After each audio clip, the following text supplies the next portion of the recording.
सुंदर वन के एक कोने में मूसलाधार बारिश हो रही थी। काले बादल आसमान में गरज रहे थे और तेज हवाएं पेड़ों को झकझोर रही थीं। एक पुराने घने पेड़ की ओट में टुक-टुक चिड़िया अपनी बूढ़ी माँ, बेटे चिंकू और बेटी पिंकी को अपने पंखों में समेटे बैठी थी। उसकी आंखों से आंसू लगातार बह रहे थे। कुछ समय पहले उसके पति भूरा चिड़े ने शहर की एक अमीर चिड़िया के चक्कर में आकर टुक-टुक और उसके बच्चों को घर से निकाल दिया था। टुक-टुक ने रोते हुए कहा, माँ, आप चिंता मत कीजिए। जब तक मेरे शरीर में जान है, मैं आपको और बच्चों को भूखा नहीं सोने दूंगी। बूढ़ी माँ ने दुखी होकर कहा, बेटा, मुझे अपनी चिंता नहीं है, पर इसमें इन बच्चों का क्या कसूर है? भूरा इतना पत्थर दिल कैसे हो गया? चिंकू रोते हुए बोला, माँ, मुझे बहुत जोर की भूख लगी है। हमें पापा ने क्यों भगा दिया? क्या हम अपने घर कभी वापस नहीं जाएंगे? पिंकी ने अपने भाई से कहा, भैया, रो मत। हमारी माँ बहुत बहादुर है। वो हमारे लिए जरूर कुछ ना कुछ लेकर आएगी। अगले ही दिन से टुक-टुक ने हिम्मत जुटाई और काम की तलाश में निकल पड़ी।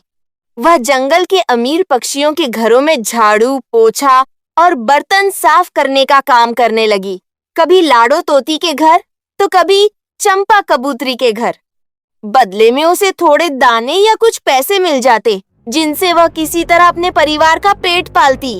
लेकिन एक रात सुंदरवन में इतिहास का सबसे भयानक तूफान आया। तेज हवाओं ने बड़े बड़े पेड़ों को उखाड़ फेंका। फल और दाने बह गए। पूरे जंगल में अकाल पड़ गया। अब किसी के पास खाने के लिए पर्याप्त भोजन नहीं था। टुक-टुक को भी कई दिनों से कोई काम नहीं मिल रहा था। भूख और ठंड के कारण उसकी बूढ़ी माँ की तबीयत दिन ब दिन खराब होने लगी। टुक-टुक घबरा गई। वह तुरंत जंगल के सबसे अनुभवी वैद्य तोता दादा को बुलाकर लाई। टुक-टुक ने रोते हुए कहा, तोता दादा, जल्दी देखिए मेरी माँ को क्या हुआ है। यह अपनी आंखें क्यों नहीं खोल रही है? तोता दादा ने जांच की और गंभीर स्वर में बोले, टुक-टुक, तुम्हारी माँ की हालत ठीक नहीं है। भूख और कमजोरी की वजह से इनका शरीर खोखला हो चुका है। इन्हें ताकत की जरूरत है। टुक-टुक ने उम्मीद भरी आवाज में पूछा, तोता दादा, फिर मेरी माँ को ठीक करने का कोई इलाज तो होगा ना? तोता दादा बोले, टुक-टुक, अब इनको बचाने का एक ही उपाय है। बहुत दूर बर्फीले पहाड़ पर एक चमत्कारी जादुई सेब का पेड़ है। अगर उस पेड़ का एक फल भी तुम्हारी माँ को मिल गया, यह तुरंत ठीक हो जाएगी। टुक-टुक की आंखों में दृढ़ निश्चय चमक उठा। मेरी माँ ने मुझे पालने के लिए पूरी जिंदगी लगा दी। अगर आज उनकी जान बचाने के लिए मुझे यमराज से भी लड़ना पड़ा तो मैं लड़ लूंगी। ये कहकर वह बर्फीले पहाड़ों की ओर उड़ चली। लंबी और कठिन यात्रा के बाद आखिरकार वह पहाड़ की सबसे ऊंची चोटी पर पहुंची। वहां उसने एक अद्भुत पेड़ देखा, जिसके लाल सेब सोने की तरह चमक रहे थे। जैसे ही वह एक सेब तोड़ने आगे बढ़ी, अचानक एक गूंजती हुई आवाज सुनाई दी। ठहरो नन्ही चिड़िया, तुम कौन हो और यहाँ क्यों आई हो? मेरे फल को छूने की तुम्हारी हिम्मत कैसे हुई? टुक-टुक ने आदर से सिर झुकाया। प्रणाम देव वृक्ष, मेरा नाम टुक-टुक है। मैं सुंदरवन से आई हूँ। मेरी माँ बहुत बीमार है। आपका केवल एक सेब ही उसकी जान बचा सकता है। देववृक्ष बोला, टुक-टुक, मैं किसी को इतनी आसानी से अपने फल नहीं देता। अगर तुम मेरे 3 सवालों के जवाब दे दोगी तो तभी तुम फल लेकर जा सकती हो, वरना तुम बर्फ की मूर्ति बन जाओगी। टुक-टुक बोली, ठीक है देववृक्ष, मुझे मंजूर है। आप सवाल पूछिए। देववृक्ष ने पहला सवाल पूछा, इस दुनिया में सबसे बड़ा योद्धा कौन है? टुक-टुक ने बिना सोचे जवाब दिया, इस दुनिया का सबसे बड़ा योद्धा माँ है। माँ अपने बच्चों के लिए कोई भी दर्द सह सकती है और किसी से भी उसके लिए लड़ सकती है। देववृक्ष बोला। बहुत खूब टुक टुक, सही जवाब। अब दूसरा सवाल, ऐसी कौन सी चीज है जो बांटने से बढ़ती है? टुकटुक मुस्कुराई। ज्ञान और सच्चा प्रेम, इनको जितना बांटेंगे उतना ही यह बढ़ते चले जाएंगे। देववृक्ष बहुत प्रसन्न हुआ। अब उसने अंतिम प्रश्न पूछा। अच्छा, तीसरा सवाल, यदि तुम अपने परिवार के स्वाभिमान और धन दौलत में से किसी एक को चुनना पसंद करो तो तुम किसे चुनोगी? टुकटुक ने दृढ़ स्वर में कहा।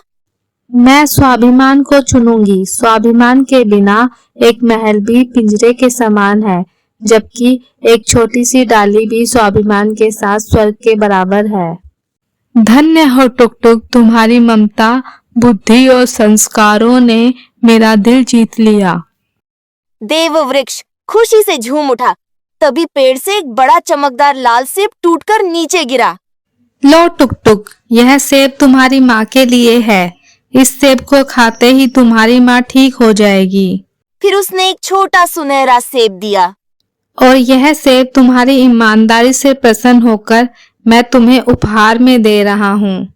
टुकटुक ने दोनों सेब संभाले और वापस सुंदर वन की ओर उड़ चली। तभी आसमान में काले काले बादल छा गए। बहुत जोर से हवाएं चलने लगी।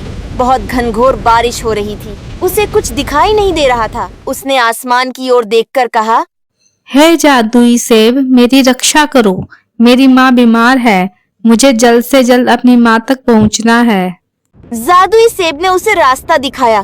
कुछ ही देर बाद टुकटुक घर पहुंच गई। उसकी माँ की सांसें बहुत धीमी चल रही थीं। टुकटुक ने तुरंत जादुई सेब का एक टुकड़ा तोड़कर माँ के मुंह में डाल दिया। कुछ ही क्षणों में चमत्कार हो गया। बूढ़ी माँ ने धीरे धीरे आंखें खोल दी। अरे टुक टुक बेटा, मुझे क्या हो गया था? अब तो मुझे बिल्कुल भी दर्द नहीं हो रहा है। मुझे ऐसा लग रहा है जैसे मुझ में फिर से जवानी वाली ताकत आ गई है। फिर उसने छोटा जादुई सेब निकाला और जमीन पर रख दिया। देखते ही देखते वह सेब बड़ा होने लगा। कुछ ही पलों में वहाँ एक शानदार 2 मंजिला लाल सेब का घर खड़ा था। उसमें सुंदर खिड़कियां थीं, प्यारा सा दरवाजा था और अंदर मुलायम घास के बिस्तर लगे हुए थे। पूरे घर में ताजे सेबों की मीठी खुशबू फैली हुई थी। सबसे बड़ा चमत्कार ये था कि उस घर की दीवारों से हमेशा मीठे और ताजे सेब निकलते रहते थे, जिससे कभी भोजन की कमी नहीं होती थी। चिंकू और पिंकी खुशी से उछल पड़े। वाह माँ, ये क्या हमारा घर है? यह तो बहुत सुंदर घर है। ये तो सपनों का घर है। शिक्षा, सच्ची मेहनत, माँ बाप का सम्मान, धैर्य और अच्छे संस्कार जीवन में हर मुश्किल को आसान बना देते हैं।